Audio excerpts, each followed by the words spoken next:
बिस्मिल्लाहिर्रहमानिर्रहीम। अल्लाह तबारक व तआला के पाकीज़ा नाम से आगाज़ करते हैं जो बहुत मेहरबान और निहायत रहम वाला है।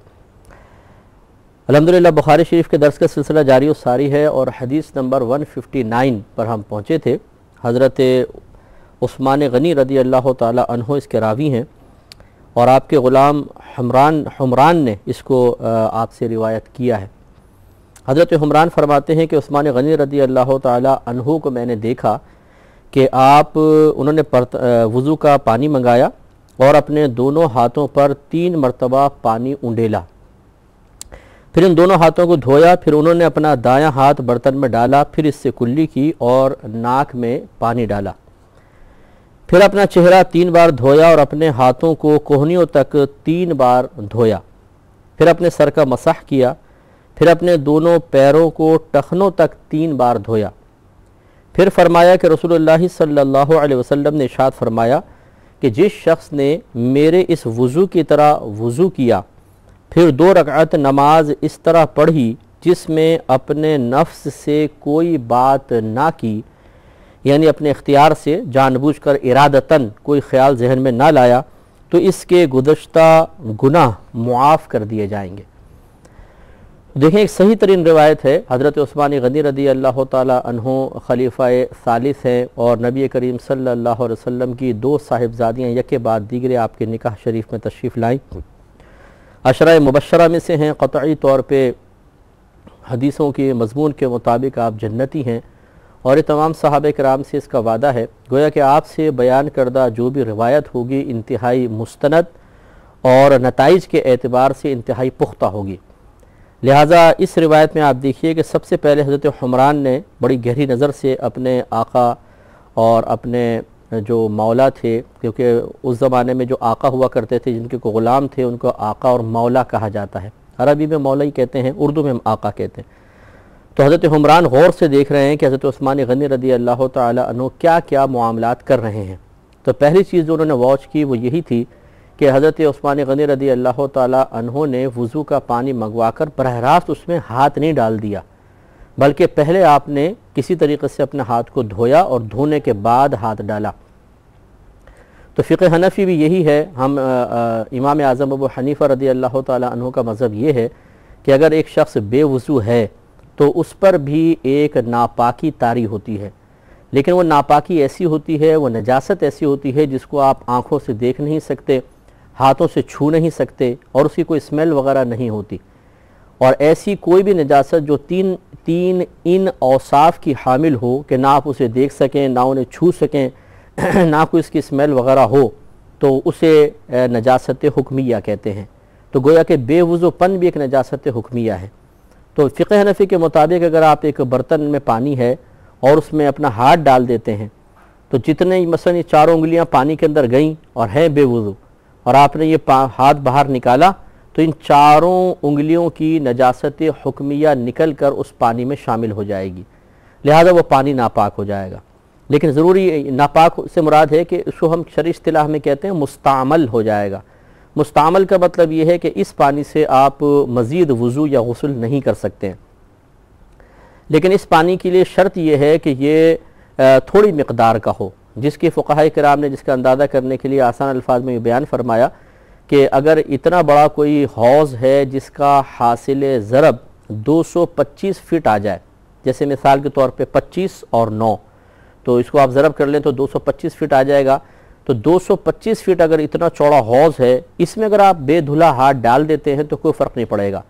लेकिन इससे छोटे जितने अंडरग्राउंड वाटर टैंक हों या आपकी वॉशिंग मशीन है, आपकी बाल्टियां हैं, आपके टब हैं या लोटा वगैरह है, ये चूँकि छोटी चीज़ें होती हैं, इनमें थोड़ा पानी होता है, लिहाजा इसमें अगर आप अपना हाथ डाल देंगे तो सारा का सारा वो पानी मुस्तामल हो जाएगा, यानी उसमें नजासत हुक्मिया शामिल हो जाएगी और वो दोबारा वज़ू और गुस्ल के काबिल नहीं रहेगा।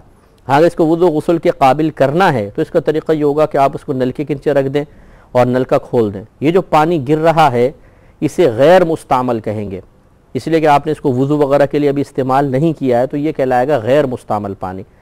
और गैर मुस्तामल पानी अगर गिरता है और मुस्तामल के साथ मिल जाता है तो जिसकी मिक़दार ज़्यादा हो उसका हुक्म होता है, या फिर अगर आप उस मुस्तामल पानी में ये वाला गैर मुस्तामल डालें और निकल कर थोड़ा सा बहना शुरू कर दे तो बस ये कुल का कुल गैर मुस्तामल हो जाएगा। अब आप इससे वुज़ू और गुस्ल कर सकते हैं। उस्मान गनी रज़ी अल्लाह ताला अन्हु की एहतियात इसी तरफ इशारा कर रही है कि अगर आप किसी ऐसे बर्तन से वुज़ू करना चाहते हैं जिसमें थोड़ा पानी है तो फिर आप बराह रास्त उसमें हाथ नहीं डालेंगे। पहले आप या तो बर्तन टेढ़ा कर लें और उस तरह हाथ धो लें, जैसे आपने बर्तन टेढ़ा किया, एक हाथ धो लिया, फिर इस हाथ को डाल के इस हाथ को धो लिया, दोनों हाथ धुल गए, अब आप पानी ले सकते हैं। या फिर कोई छोटा बर्तन ले लें, कप या गिलास वगैरह है, या कोई जैसे छोटा मग्गा वगैरह होता है, उससे निकाल कर आप हाथ को धोएं, फिर चाहे बराह रास्त आप पानी में हाथ डाल दें, लेकिन बग़ैर धुला हाथ पानी में हरगिज़ ना डालें। इसी तरीके से बाज़ लोग जैसे गस्ल खाने में बाल्टी से नहाते हैं या टब से नहाते हैं। अब बाल्टी या टब में पानी है और ख़ुसूसन सर्दियों में कि जबकि थोड़ा सा हम गर्म करके पानी यूज़ करना चाहते हैं, तो बाज़ औक़ात जैसे हम अंदर गए और ये चेक करने के लिए कि ये पानी ज़्यादा गर्म तो नहीं है, हम बग़ैर धुली उंगली डाल देते हैं। तो याद रखिए, एक पोरा भी अगर आपने अंदर डाल दिया तो बस समझ लें इतने पोरे की नजासत हुक्मिया निकल कर पानी में शामिल हो जाएगी और वो पानी सारा का सारा मुस्तामल हो जाएगा। इसी तरह बाज़ औक़ात जो मग होता है जिससे आप नहा रहे हैं, इसको मग्गा भी कहते हैं, बाज़ लोग मग कहते हैं, तो वो डब्बा बाज़ औक़ात नीचे बैठ जाता है पानी में। अब हम उसको निकालने के लिए डायरेक्ट हाथ डाल देते हैं। अगर आपने हाथ डाल दिया तो ये वज़ू और गुस्ल के ये पानी वज़ू और गुस्ल के काबिल नहीं रहेगा। ना इससे जनाबत उतर सकती है, ना इससे बेवज़ूपन दूर हो सकता है। लेकिन जैसे कि अभी मैंने कुछ देर पहले आपकी खिदमत में अर्ज़ की कि अगर कभी भी ऐसा पानी मुस्तामल हो जाए, उसे नलके के नीचे करके नलका खोल दें, जब एक तरफ से थोड़ा सा गिर के बहे, थोड़ा सा बस बहे, रुक जाए, अब ये कुल पानी दोबारा मुस्तामल हो सकता है, वो गैर मुस्तामल हो सकता है। तो उन्होंने देखा कि उस्मान गनी रज़ी अल्लाह ताला अन्हु ने पानी का बर्तन मंगाया और अपने दोनों हाथ पर 3 मरतबा पानी उंडेला और फिर इन दोनों हाथों को धोया। फिर उन्होंने अपना दायां हाथ बर्तन में डाला, यानी अब डालते। इसके बाद कुल्ली की, नाक में पानी डाला, चेहरा 3 मरतबा धोया, हाथों को कोहनियों तक 3 बार धोया, सर का मसा किया और दोनों पैरों को टखनों तक 3 बार धोया। तो गोया कि ये देखें 3-3 बार धोना सुन्नत करीमा है। और फिर फरमाया कि नबी करीम सल्लल्लाहु अलैहि वसल्लम ने इरशाद फरमाया, जिस शख्स ने मेरे इस वज़ू की तरह वज़ू किया, यानी कामिल वज़ू, ये कामिल कहलाता है। एक दफ़ा अगर आपने आज़ा को धो लिया, ये पहले हदीस भी गुजरी है, वज़ू तब भी हो जाएगा लेकिन वो नाक़िस वज़ू कहलाएगा। 2 मरतबा करेंगे, 2 मरतबा आज़ा को धोया, वज़ू अब भी हो गया, पहले के मुकाबले में कामिल, लेकिन दूसरे जो बिल्कुल कामिल है उसके मुकाबले में नाक़िस। और अगर 3 मरतबा उस आज़ा को धोया, चेहरे को, हाथ को, पैरों को और सर का मसा किया, तो ये कामिल वज़ू कहलाता है। इसकी बड़ी बरकत है, जैसे सरकार ने बयान फरमाया कि जिसने मेरे इस वज़ू की तरह वज़ू किया, फिर 2 रकत नमाज इस तरह पढ़ी कि उसमें अपने नफ्स से कोई बात ना की, यानी जानबूझ के कोई ख्याल ना लाया, तो अल्लाह ताला उसके गुनाह साबिक़ा तमाम गुनाहों की बख्शिश फरमा देगा। तो ये जो 2 रकत ज़िक्र कर रहे हैं सरकार, ये तहियतुल वुदू है असल में, कि जब इंसान वज़ू करता है उसके बाद 2 रकत नमाज नफल पढ़ लेता है तो उसको तहियतुल वुदू कहते हैं। यानी तहिया कहते हैं, वैसे इस्तक़बाल करना, तहिया सलाम को भी कहते हैं, तहिया तोहफ़े को भी कहते हैं। यानी वज़ू के एहतराम में फिर हम 2 रकत नमाज अदा करते हैं, उसको तहियतुल वुदू कह देते हैं। और ये उस वक्त जायज़ है कि जब मकरूह औकात ना हो, नवाफिल पढ़ने का कोई की मुमानअत का वक्त ना हो, उस वक्त आप ये पढ़ सकते हैं। मसलन तुलुए आफ्ताब है या गुरूब आफ्ताब है या ज़वाल का वक्त ना हो, ऐसे ही कोई और मतलब मिसाल के तौर पर जैसे इस्तिंजा वगैरह का गलबा होता है, उस वक्त इंसान कोई भी नमाज़ पढ़ेगा वो मकरूह होती है। ऐसा कुछ भी ना हो तो हमने वज़ू किया, मसलन ज़ुहर की नमाज़ पढ़ रहे हैं, उससे पहले वज़ू किया तो 2 रकात ये तहियतुल वुदू पढ़ लें। और इस तरह पढ़ें कि सरकार के अल्फाज ये हैं कि ला युहद्दिसु फ़ीहिमा नफ्सहु, कि उसने अपने नफ्स से इस दौरान कोई बात ना की। तो अब बात करना 2 तरह का होता है। बात से मुराद है ख्याल लाना, इरादतन ख्याल लाना, ख्याल में डूब जाना। ये 2 तरह के होंगे। एक ख्याल ऐसा होता है जो दुनिया का ख्याल होता है, फजूल किस्म का होता है, दुनियावी ख्याल आते हैं, कारोबार के बारे में सोच रहे हैं इंसान, क्रिकेट के बारे में सोच रहा है, हॉकी के बारे में, अपने किसी रिश्तेदार के बारे में, अपने कोई नौकरी जॉब के सिलसिले में, घर के झगड़े के बारे में सोच रहा है, सारे दुनियावी ख्याल आते हैं। और एक ख्याल ऐसा होता है जिसको इंसान क़स्दन लेकर आता है लेकिन वो उखरवी ख्यालात होते हैं। जैसे हज़रत हातिम असम रज़ी अल्लाह ताला अन्हु से किसी ने पूछा कि आप कैसी नमाज़ पढ़ते हैं, तो आपने फरमाया कि सबसे पहले मैं कामिल वज़ू करता हूँ, फिर मुसल्ले की जगह पे आके खड़ा होता हूँ और अपने इखलास से नीयत को हाजिर करता हूँ। फिर बड़े खौफ के साथ अल्लाह ताला की बारगाह में तकबीर तहरीमा कहता हूँ। इसके बाद इंतहाई अदब से हाथ बांधता हूँ और ये तसव्वुर करता हूँ कि मैं अल्लाह ताला की बारगाह में खड़ा हूँ, मेरे सीधी जानिब जन्नत है, उल्टी जानिब जहन्नम है और मैं पुल सिरात पर खड़ा हूँ और मेरे पीछे मौत है। और फिर मैं बड़े इखलास के साथ पूरी नमाज को अदा करता हूँ। तो किसी ने पूछा कि आप ऐसी नमाज कितने अरसे से पढ़ रहे हैं? तो आपने शायद फरमाया कि 70 साल हो गए मैं इसी तरह नमाज़ पढ़ता हूँ। तो अब देखिए कि जन्नत का ख्याल लाना, जहन्नम का ख्याल लाना, मौत का ख्याल लाना, पुल सिरात का ख्याल लाना, या क़स्दन, यानी एक तो शुरू में ये ख्याल लेकर आए और फिर दौरान नमाज भी आप ये तसव्वुर बार बार करते होंगे कि पीछे मौत खड़ी है, इधर जन्नत है, इधर दोज़ख है, मैं अल्लाह की बारगाह में खड़ा हूँ। तो ये तो चूँकि तमाम ख़यालात आखिरत से ताल्लुक़ रखते हैं, तो ये इनका ख्याल लाना गोया कि अल्लाह ताला की तरफ मुतवज्जे होना है, ये कोई मना नहीं होता। उमर फ़ारूक़ रज़ी अल्लाह ताला अन्हु से ख़ुद ये मरवी है, आप फरमाते हैं कि मैं दौरान जमाअत अपने लश्कर की सुफूफ सीधी करता रहता हूँ। यानी लश्कर के बारे में आप गौर करते हैं, तो चूँकि वो लश्कर गौर करते थे, तो चूँकि ये लश्कर भी एक इस्लाम की तक़वियत और तरक्की के लिए काम करते थे और उसके लिए एक हाकिम इस्लाम अपने लश्करों को मुरतब किया करता था, तो इसका ताल्लुक भी आखिरत से कहलाएगा। खुलासे कलाम यह है कि जो नबी करीम सल्लल्लाहु अलैहि वसल्लम इरशाद फरमा रहे हैं कि फिर वो कोई ख्याल दिल में लेकर ना आया, इससे मुराद दुनियावी ख्याल है, उखरवी नहीं। अगर उखरवी ले भी आए दिल में ख्याल मिसाल के तौर पर, तो इस फजीलत से महरूम नहीं होंगे। लिहाजा आपने शायद फरमाया कि जिसने अपने नफ्स से कोई बात ना की तो इसके गुज़श्ता गुनाह मुआफ़ कर दिए जाएंगे। जहाँ पर भी याद रखें कि इस तरह गुनाहों की मुआफ़ी का ऐलान किया जाता है, उससे सगीरा गुनाह मुआफ़ होते हैं, कबीरा नहीं होते। कबीरा गुनाह सिर्फ एक तो इस्लाम लाने से मुआफ़ होते हैं, जैसे काफिर है, उसने बड़े जितने मर्जी गुनाह किए हों, लेकिन इस्लाम लाएगा तो उसका इस्लाम लाना पिछले तमाम गुनाहों का कफ़ारा बन जाता है। दूसरा हमारे यहाँ तौबा है कि इंसान खालिस अल्लाह की बारगाह में तौबा कर ले, और तौबा की 3 शराइत हैं कि उसने गुनाह पहले किया हो और अब उस पर नादिम और शर्मिंदा भी हो। दूसरा ये कि उस गुनाह को छोड़ने का पुख्ता इरादा करना, और तीसरा ये इरादा फ़कत अल्लाह के खौफ की वजह से हो। अगर इस तरीके से कोई शख्स तौबा करता है तो फिर उसके तमाम पिछले सगीरा कबीरा ज़ाहिरी बातिनी तमाम गुनाह मुआफ़ हो जाते हैं। तो एक इस्लाम, दूसरा तौबा, तीसरा हज है। मैदान अराफात में पहुँचते हैं, तमाम हुकूकुल्लाह में की गई कोताहियाँ मुआफ़ हो जाती हैं, और मुज़दलिफ़ा में पहुँचते हैं तो जितने हुकूकुल इबाद के सिलसिले में हमने कसूर किए थे सारे के सारे अल्लाह ताला मुआफ़ फरमा देता है। ये सही हदीसों में आया है।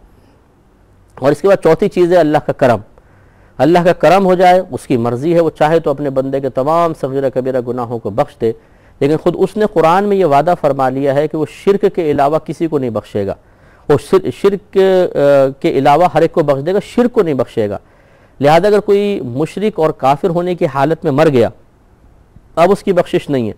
हाँ, ज़िंदगी में अगर कोई मुशरिक या काफिर जितना मर्जी उसने शिरक किया हो, वो इस्लाम कबूल कर लेता है तो इस्लाम पिछले तमाम गुनाहों को मुआफ़ फरमा देता है।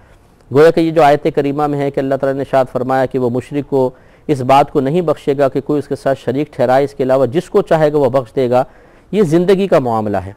मरने के बाद अल्लाह ताला मुसलमान को तो अब भी चाहेगा, उसने अपने ज़िम्मे करम पे किया हुआ है, बख्शे चाहे अजाब दे, उसकी मर्ज़ी है, लेकिन काफिर के लिए उसका वादा है कि उसकी बख्शिश नहीं होगी।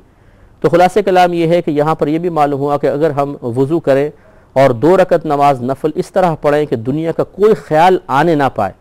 अब यहाँ पर यह भी याद रखिएगा, आना और लाना ये 2 अलग अलग चीज़ें हैं। ख्याल आ सकता है, ये हमारे कुदरत इख्तियार से बाहर है, इसलिए कि शैतान हमारे साथ है और वो बार बार हमारे जहन में वसवसे डालता है।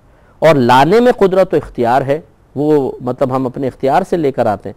तो लाना ना हो, जानबूझ के सोचना, जानबूझ के किसी चीज़ के बारे में गौर करना शुरू कर देना, ये लाने के मफहूम में आता है।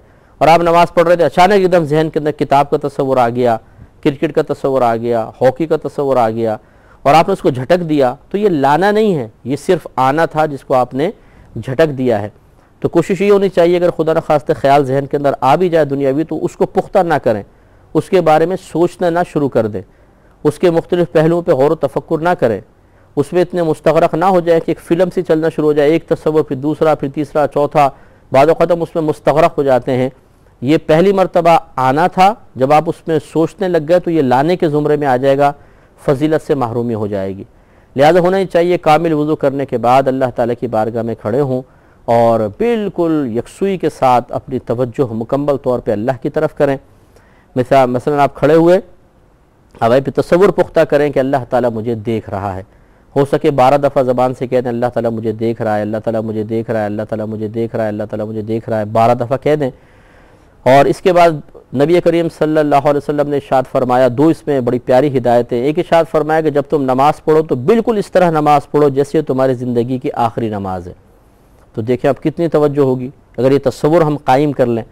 और दूसरा सरकार ने फरमाया कि जब तुम नमाज़ पढ़ो तो इस तरह नमाज़ पढ़ो जैसे तुम अल्लाह तबारक व तआला को देख रहे हो, और अगर तुम नहीं देख रहे तो वो तो तुम्हें देख ही रहा है। तो बस ये तस्वुर कायम करें कि अल्लाह ताला मुझे देख रहा है, मैं उसकी निगाहों के सामने हूँ, उसकी बारगाह में हाजिर हूँ।